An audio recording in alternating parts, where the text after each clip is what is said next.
ہمارے دور میں استاد سکھاتے تھے اور آج کل استاد پڑھاتے ہیں. اور انگریزی کو لوگ اس طرح ایزی لیتے ہیں جیسے کہ یہ کچھ چیز ہی نہیں ہے, کچھ بھی نہیں ہے. مطلب کیمسٹری, بیولوجی, میتھ ہے, دیگر سبجیکٹ ان پہ فوکس کرتے ہیں, ان میں ٹاپ پوزیشنز بھی لیتے ہیں, ٹاپرز بھی ہیں. لیکن میں یہ دیکھتا ہوں کہ میرا تقریباً آلموسٹ ساری زندگی اسی لائن میں گزری ہے. ہماری 22 کروڑ کی آبادی میں مجھے بمشکل 5% لوگ ملیں گے جو اچھی انگریزی لکھ سکتے ہیں یا بول سکتے ہیں. ہمارے بچوں کو دیکھیں, وہ انٹرمیڈیٹ ہوں یا میٹرکلیٹ ہوں یا پرائمری لیول, تو بہت دور کی بات ہے. ایون کہ گریجویٹ لیول پہ ایک صحیح طریقے سے درخواست نہیں لکھ سکتے ہیں. ان کی وجہ یہ ہے کہ ان کی بیس ہی نہیں ہے. جنہیں گرامر نہیں آتی, کمپوزیشن نہیں آتی, بنیادی اصول نہیں آتے, وہ کیسے انگلش لکھ سکتے ہیں؟ بولیں گے جہاں تک کر لے کہ وہ تو آدمی چلتے پھرتے اشاروں سے بھی انگریزی سمجھ جاتا ہے, لیکن جہاں تک لکھنے کا تعلق ہے تو definitely you will have to get grip over the grammar and composition. بغیر گرامر کے آپ اچھی انگلش نہیں لکھ سکتے. انگلش سیکھنے کے 2 طریقے ہیں. دیکھیں, ایک تو آپ انگریزی ماحول میں چلے جائیں, لیٹ سے امریکہ چلے جائیں, اور اٹھتے بیٹھتے آپ کو ہر انگریز سے انگریزی بولنی پڑے گی. اور ڈیفینیٹلی جب آپ ہر انگریز سے آپ کو واسطہ پڑے گا تو انگریزی آ ہی جائے گی آپ کو. اس کے بعد آپ پاکستان آ جاتے ہیں, 2 4 6 مہینے کے بعد آہستہ آہستہ آپ کی انگریزی ختم ہو جائے گی. ایک تو یہ طریقہ ہے جو کہ غیر معیاری ہے, یعنی پانی کے اوپر جھاگ کے برابر. دوسرا طریقہ یہ ہے کہ اس کا جو پراپر ایک فارمولہ ہے وہ ہے گرامر اینڈ کمپوزیشن. آپ وہ سیکھیں, اسے پڑھیں. ہر چیز کو بنانے کا ایک طریقہ ہوتا ہے. انگریزی کا, میتھ کا, جتنے بھی سبجیکٹ ہیں, ظاہر ہے ان کو سیکھنا, ان کو سمجھنے کے لیے ایک فارمولہ ہوتا ہے. تو انگریزی کا بھی ایک فارمولہ ہے انگریزی زبان سیکھنے کا, جسے کہ ہم گرامر اینڈ کمپوزیشن کہتے ہیں. افسوس کے ساتھ کہ ہمارے ٹیچر صاحبان نے آج تک اس بات پہ فوکس ہی نہیں کیا. مجھے یاد ہے کہ ہمارے دور میں ہمیں استاد جب پڑھاتے تھے تو پونے گھنٹے کا پیریڈ ہوتا تھا, اور اس کے اندر بمشکل ایک پیراگراف ہی ختم ہوتا تھا. بلکہ بذات خود میرا بھی کام یہی ہے کہ میں جب بچوں کو پڑھاتا ہوں تو مجھے تقریباً پونے گھنٹے میں بمشکل 3 4 لائنیں ایک پیراگراف ہی ختم ہوتا ہے. اب مجھے سمجھ نہیں آتی کہ آج کے دور میں وہ پورا یونٹ, یعنی کہ وہ پورا چیپٹر ہی ختم کر دیتے ہیں. تو سکھانے پڑھانے میں بہت فرق ہے. چھوٹی سی مثال دے رہا ہوں, وہ آقی مصلاۃ وت الزکات برق مراکین. اللہ تعالیٰ قرآن پاک میں فرماتے ہیں کہ نماز قائم کرو, اور رکوع کرو, رکوع کرنے والوں کے ساتھ, اور زکوٰۃ دو. ہم تو نماز پڑھتے ہیں. اب یہ کون آپ کو بتائے گا بھائی کہ یہ نماز پڑھنے اور قائم کرنے میں کیا فرق ہے؟ تو سیدھی سی بات ہے کہ اس کی انٹرپریٹیشن ہوتی ہے. قرآن پاک آپ جو ہے جب اترا ہے تو اس کو قرآن پاک کو سمجھنے کے لیے آپ کے پاس اسلامک ہسٹری ہونی چاہیے, اس کی آپ کو تفسیر کا پتہ ہو, اس کی تفسیر کا پتہ ہو, تو پھر قرآن پاک سمجھ آتا ہے. کوئی بھی بات اس کی گہرائی میں جانا پڑتا ہے. تو یہ اللہ تعالیٰ جس فرما رہے ہیں کہ نماز قائم کریں. ہم نماز قائم کرتے ہیں, ہم تو نماز پڑھتے ہیں.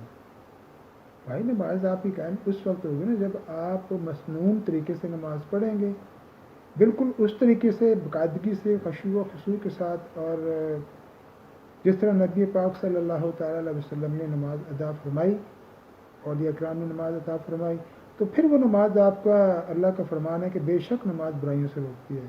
ادھر مسئلہ یہ ہے کہ ہم نمازیں بھی پڑھتے رہتے ہیں, حج بھی کرتے ہیں, برائیاں بھی کرتے رہتے ہیں. اب یا تو ہم غلط ہیں, نعوذ باللہ من ذالک, یا اللہ تعالیٰ کی ذات وہ تو کبھی ہو نہیں سکتا. اللہ تعالیٰ ہر چیز سے مبرہ ہیں, بے سماد ہیں. تو بے شک نماز ہر برائی سے روکتی ہے. بات ہے کہ ہم نماز نہیں پڑھتے, بس ہم فارمیلٹی پوری کرتے ہیں.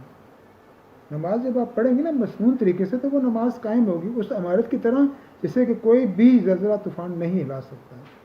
تو یہ بات میں نے اس تناظر میں کہی ہے کہ سکھانے پڑھانے میں فرق ہوتا ہے. ہمارے دور میں استاد جو تھے نا وہ سکھایا کرتے تھے, وہ فوکس کرتے تھے, ہر چیز کی تشریح کرتے تھے. ہمارے دور میں تو ٹیوشن کا کوئی رواج نہیں تھا. آج کے دور میں بچے اسکول بھی پڑھتے ہیں, ٹیوشن بھی پڑھتے ہیں, پھر پیرنٹس بھی پڑھاتے ہیں. پھر کیا یہ ایک ٹوپی ڈرامہ ہے. بڑے افسوس کی بات ہے. یہ ہمارے جو سرکاری ادارے ہیں نا, یہ تو ان میں تو پڑھاتے نہیں اس طرح. انہیں پتہ ہمیں تنخواہ مل جانی ہے. اور جو پرائیویٹ ادارے ہیں یہ پیسہ کمانے کی فیکٹریاں ہیں بیسیکلی، یہ پیسہ کمانے کی یہ فیکٹریاں ہیں، یہ پڑھانے کی فیکٹریاں نہیں ہیں. ان کا بس چلے تو آپ کو یہ کپڑے بھی اتار لیں. تو بہرحال ناظرین بات لمبی ہو گئی ہے. میں بیسیکلی چاہ رہا ہوں کہ میں بھی ایک چینل شروع کروں. میں نے ایک عدد چینل شروع کیا ہے اور انشاءاللہ العزیز آپ اس بات کو محسوس کریں گے. میں آپ کو یہ گارنٹی دے رہا ہوں کہ انشاءاللہ العزیز جس طریقے سے میں آپ کو پڑھاؤں گا اس طریقے سے کبھی کسی نے آج تک آپ کو نہیں پڑھایا ہوگا. یہ اللہ کا کرم ہے، یہ گاڈ گفٹڈ ہے، یہ میری نعمتیں مشقتیں ہیں. اور میں آپ کو یہ بتا دوں کہ میں ٹیچنگ لائن سے اس وقت سے وابستہ ہوں جب میں 8ویں جماعت میں خود پڑھتا تھا. تو میرا یہ تجربہ ہے کہ میں نے جتنا پڑھا کے سکھایا پڑھا کر سیکھا ہے اتنا میں نے پڑھ کے نہیں سیکھا. کیونکہ پریکٹیکل ایک تھیوری ہوتی ہے، ایک پریکٹیکل ہوتا ہے. تو میں تو جس دور میں تھیوری میں تھا میں ساتھ پریکٹیکل بھی شروع کر دیا. تو میرے جو برادری کے لوگ ہیں، میرے تمام جو اسٹوڈنٹ حضرات ہیں، دیگر تمام دوست احباب ہیں، محسن ہیں، وہ تمام میرے تمام معاملات کو سمجھتے ہیں. وہ الحمدللہ مجھے سمجھتے ہیں کہ ایک پروفیسر تائپ انسان ہے، یہ ماشاءاللہ پروفیسر ہیں، انگلش کو سمجھتے ہیں، لکھ سکتے ہیں. لیکن بہرحال اب میں نے سوچا کہ چلو ایک پبلک کو یہ ایک عدد چینل بنا دیتا ہوں. اور میرا ٹارگٹ بیسیکلی وہ لوگ ہوں گے جو matric F A level B A level کے لوگ ہیں، جنہیں انگریزی صحیح طریقے سے آتے نہیں، بول نہیں سکتے. یہ چلتی پھرتی انگریزی بولتے ہیں نا، جو ممی ڈیڈی انگریزی ہوتی ہے، تھوڑے سے وہ لوگوں سے سیکھ لیا، کچھ چیٹنگ سیکھ لی، کچھ ٹی وی ڈرامے دیکھ لیے. یہ چلتی پھرتی انگریزی ہے، یہ چلتے پھرتے چلتی ہو جاتی ہے، سمجھے کہ نہیں، قائم نہیں ہوتی. باقی جہاں تک انگلش بولنے کا تعلق ہے یہ تو سبھی بول لیتے ہیں، یار یہ کوئی مسئلہ نہیں ہے. یہ کون سا ایسا کمال کی بات ہے. کمنٹری چل رہی ہوتی ہے، بڑے بڑے ان پڑھ لوگ ہیں وہ کمنٹری سمجھ رہے ہوتے ہیں. بات ہے لکھنے کی. جب آپ انگریزی لکھیں گے نا تو پھر آپ کو گرامر کی ضرورت پڑے گی. تو بہرحال بات لمبی ہو گئی ہے. میں انشاءاللہ العزیز آج ہی سے اپنا ایک ویڈیو لوڈ کر رہا ہوں. یہ فقط میرا ایک تعارف تھا چھوٹا سا، جو کہ میں چاہ رہا تھا کہ وہ ایک ہوتا نا، کتاب جب مصنف لکھتا ہے تو کتاب سے پہلے 4 ورڈز ہوتے ہیں جسے ہم اردو آسان زبان میں دی بادشاہ کہتے ہیں. وہ جب فلم چلتی ہے نا تو فلم چلنے سے پہلے تمام وہ نمبرنگ آتی ہے، انٹروڈکشن ہوتا ہے. تو یہ میرا چینل ہے. انشاءاللہ آپ نے بس آپ سے گزارش ہی ہے کہ دیکھیں، اگر آپ نے چھت پہ چڑھنا ہو نا تو چھت کے اوپر چڑھنے کے لیے آپ پہلا قدم پہلی سیڑھی پہ رکھتے ہیں، پھر دوسرا، پھر تیسرا، پھر چوتھا. یہ اسٹیپ بھی اسٹیپ ہوتا ہے، سمجھے کہ نہیں. میرے لیکچر جو ہیں وہ مسلسل اپلوڈ ہوں گے، آپ نے مس کوئی نہیں کرنا ہے. مجھے بھائی قطعاً ضرورت نہیں ہے کہ آپ مجھے سبسکرائب کریں، مجھے لائک کریں. مجھے کسی قسم کوئی لالچ نہیں ہے، نہ مجھے کوئی طمع ہے. میں یہ صدقہ جاریہ سمجھ کے اس چینل کو چلا رہا ہوں.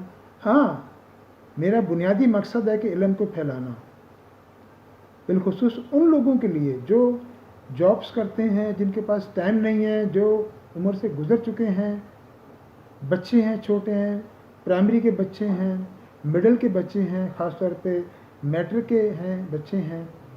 میں ان کے لیے، میرا اصل میں وہ ٹارگٹ ہے، میں ان کے لیے ان کو پڑھانا چاہتا ہوں. لیکن بہرحال یہ آپ کو بتا دوں، میری کلاس میں ایک 70 سال کا جو بابا ہے وہ بھی بیٹھ سکتا ہے. کیونکہ گھر کے میری بات تیرے دل میں اتر جائے، یہ الحمدللہ ایک پڑھائی کا طریقہ ہوتا ہے. کسی کو سکھانا ہوتا ہے نا وہ ٹائم لگتا ہے. ایک تخلیق ہوتی ہے، ایک تصنیف ہوتی ہے. تصنیف اور تخلیق میں کیا فرق ہے؟ تصنیف کا معنی ہوتا ہے کوئی بھی آپ کتاب پکڑ لیں، اس کو آپ تصنیف کر لیتے ہیں. فرض کریں نماز پہ کتاب لکھنی ہے تو نماز پہ کتاب لکھنے کے لیے آپ کے پاس بے شمار مواد موجود ہے. یہ قرآن آیات ہیں، حدیث مبارکہ ہیں، اقوال زرعی ہیں، اولیاء کرام کے فرمان ہیں. وہ مختلف حوالے اکٹھے کر کے آپ اپنے نام سے کتاب چھاپ سکتے ہیں. یعنی وہ تصنیف ہو گئی، لیکن تخلیق کرنا ہے. اب بات یہ کہ آپ صبر پہ لکھیں ذرا. اب صبر کے اوپر آپ کو مواد نہیں ملے گا جی. اس کے لیے آپ کو برین یوز کرنا پڑے گا. صبر ایوب ہے، صبر حسین علیہ الصلوۃ والسلام ہے جی. تو زیادہ آپ مواد کہاں سے لیں گے؟ صبر ہے کیا؟ یہ آپ کو کریٹ کرنا پڑے گا. کریشن ہے یہ جناب، یہ کلیکشن نہیں ہے، تصنیف نہیں ہے، یہ کریشن ہے. تو بہرحال میں انشاءاللہ آپ کو اللہ کے حکم سے جو فن انگریزی ہے یہ سکھاؤں گا، کیونکہ یہ انگریزی کا معیار پاکستان میں بہت پورا ہے.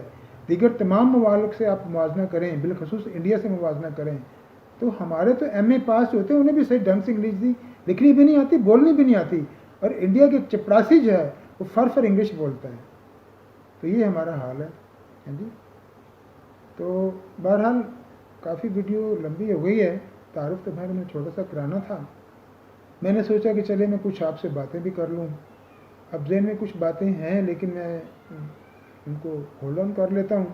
انشاءاللہ العزیز جو نیکسٹ میری ویڈیو آئے گی اس ویڈیو میں انشاءاللہ آپ سے وہ باتیں کر لوں گا.